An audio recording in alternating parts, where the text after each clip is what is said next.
What's up, YouTube? Week 25, year 2021. Captain's log, stardate, but whatever this 21.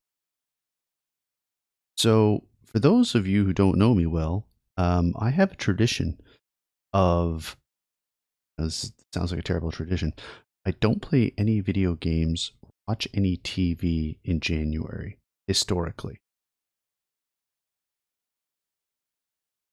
So, having a gaming YouTube channel, it makes that kind of difficult.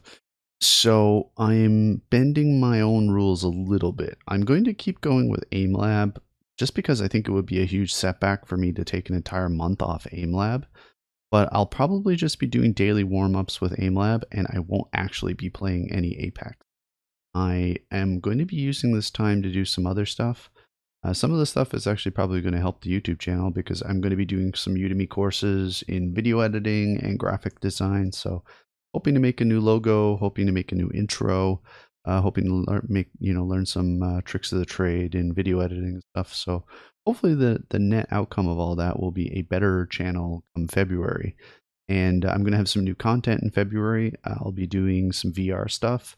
I'll finally be playing Cyberpunk, as I imagine A, it will be pretty stable, and B, I'll be running the RTX 3080. So, lots to look forward to, but the channel's going to be a little dry for January. So if you're a recent subscriber, I apologize, as I won't have a ton of content, but I might change it up. I'll probably be doing some unboxings. I'll be doing, because I am building a new gaming PC, I'll be documenting the entire process of building the gaming PC.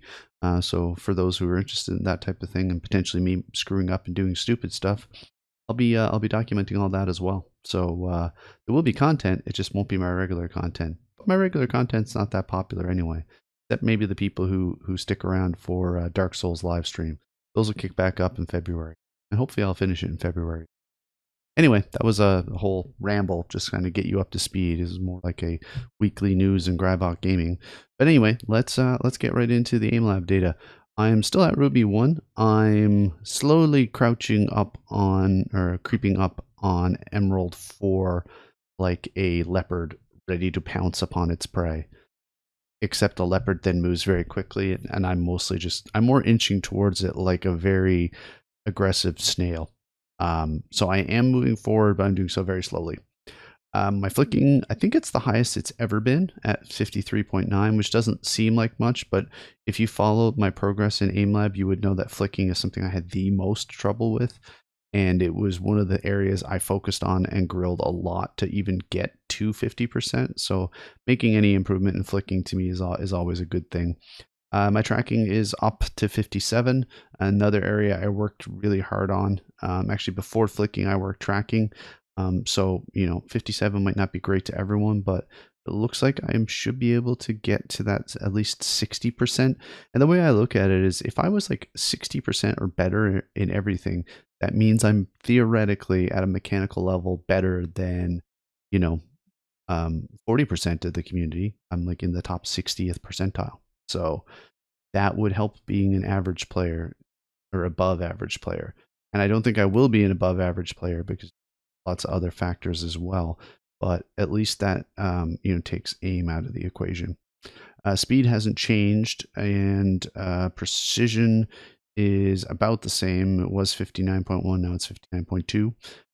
Perception has slightly increased by 0.1. Nothing really noticeable, and cognition went up by 0.1. So like I said, like a snail, just kind of gradually creeping up there. I'm not sure how I can make big strides, but it'll be interesting to see with this month with me only doing Aimlab and not really doing anything else.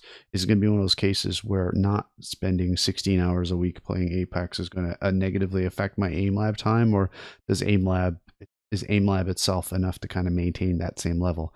Kind of good to know for anyone who was like, thinking of stepping away from a shooter for a while, but you kind of didn't want to lose your skills. Maybe just by doing a little bit of Aimlab every day, you could maintain your same level of skill without investing a amount of time in your game of choice. It would be good to know.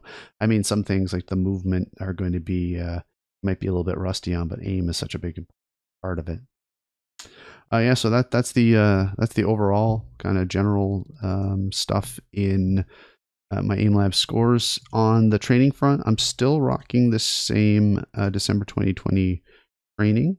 I haven't uploaded it to the workshop. I will do that at some point. I'll let you know when, but there's nothing particularly special. This is mostly just a list that I generated to work on the areas that I wanted to work on. So I don't think there's any particular special sauce in this, and I don't necessarily think it's something that, you know, is uniquely applicable to Apex or, you know, is going to work for everyone. It's just what I'm working on. So I would recommend that if you are looking for Aimlab to improve your skills, I would recommend you look in the areas where you're deficient, and then you just try to do the training that makes the most sense for the areas that you need to work.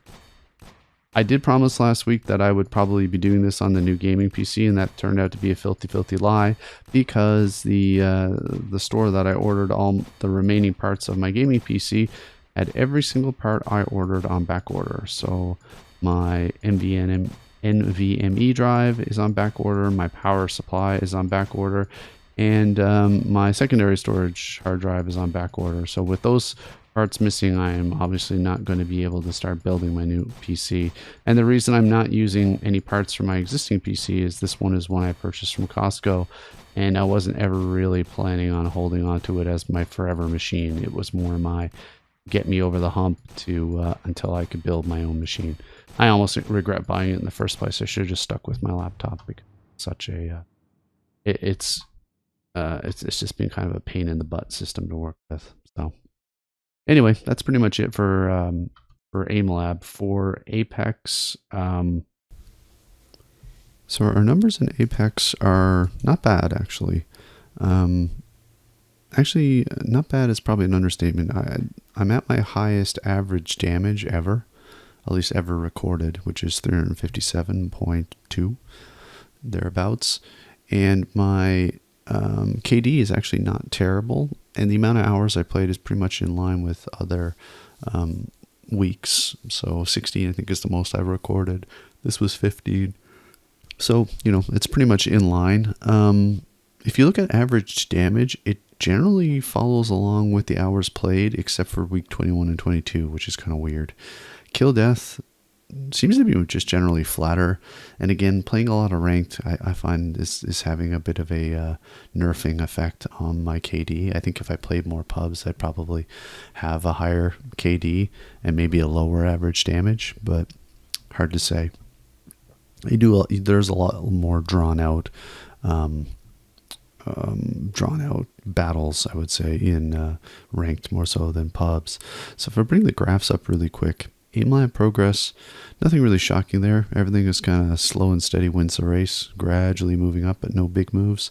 Average Apex damage, if you look at actually at the whole overall from day 1 to week 25, it's definitely an upward movement for sure. And kill death kind of, I don't know, I think if you average it all out, it would be pretty much about a flat line around a 0.8, I don't know, 0.84 around there. So yeah, nothing too shocking there. I did say I wasn't going to show any more Apex video, but I actually found a couple of clips from previous weeks that demonstrate a few of the skills that you can pick up through Aimlab. So I figure I'll throw those up here as well, and we'll finish up with that, and then I'll sign off. Here we see something usual and unusual. Usual, Michael is down. Unusual, I'm using a longbow. One more. Got him. In this clip you can see the difference between having 100% tracking and having 57% tracking. I do manage to track my enemies here, but I definitely am still missing out on a few shots. But in the end, I got the results. Help. Got her. Nice. Thanks for making it to the end of my video. You get free pizza. The free pizza is fake. I have no way of sending a free pizza, and I can't be sure if you don't live in some exotic locale where there is no pizza place, so have these fresh videos instead. Or subscribe. That also doesn't get you free pizza.